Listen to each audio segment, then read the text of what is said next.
महाराजनी जय।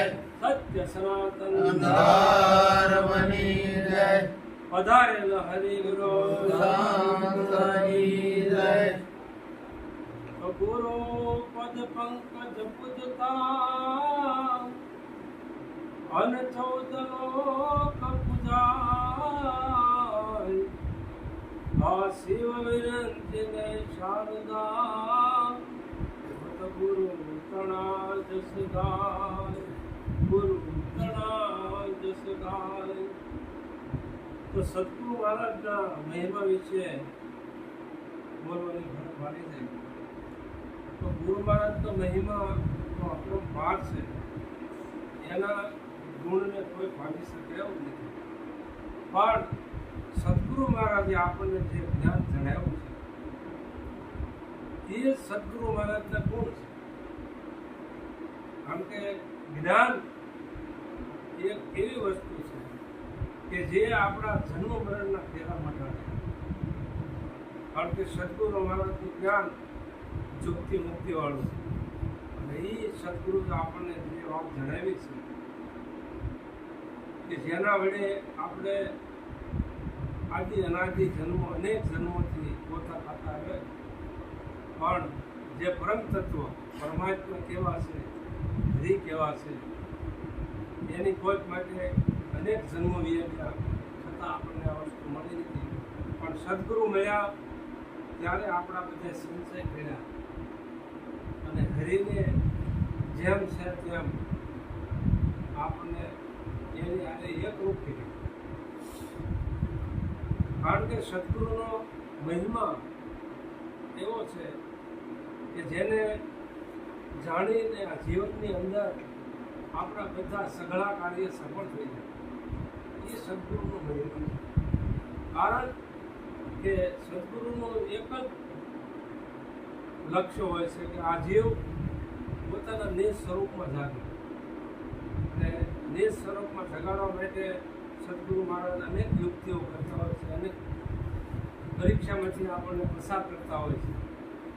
એ પોતાના જીવને જગાડવા માટેની જ કોશિશ કરતા હોય છે। આપણને એવું લાગે ગુરુ મહારાજ આમ કેમ કહે છે, પણ એની પાછળનો એનો ધ્યેય આ જીવને પોતાના નિજ સ્વરૂપમાં જાગવાની ખરેખર જે મહેનત છે એ કરવા માટે એને ટકોર કરતા હોય છે। અને જ્યારે જ્યારે ટકોર તો કોને હોય, તાજરને ટકોર, બાકી તો ડફણા મારવાના થાય। પણ હવે તો તાજર છે, એને ખાલી ટકોરાની જરૂર હોય। અને સદગુરુ મહારાજે જ્ઞાન જણાવ્યું છે એને પીરસવાનું છે, જે આપણે જણાવ્યું છે એ આપણે પીરસવાનું છે અને જે મતિ અનુસાર પીરસે છે એના જીવન ધન્ય બને છે અને બીજાના જીવોને પણ ધન્ય બનાવે છે। આ સદગુરુ મહારાજનો મહિમા છે અને સદગુરુ મહારાજ પોતાના નિજ સ્વરૂપમાં જગાડી અને પોતાના સ્વરૂપે સ્થાપે છે। એ જુદા રહેવા દેતા નથી।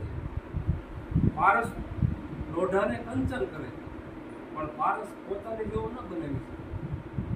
પણ સદગુરુ એક એવું પાત્ર છે કે જે આ જીવને સંત બનાવે, સંતમાંથી સદગુરુ બનાવે। આ ગુરુનો મહિમા છે, પોતાના સ્વરૂપની અંદર લાવી આ ગુરુ મહિમા છે।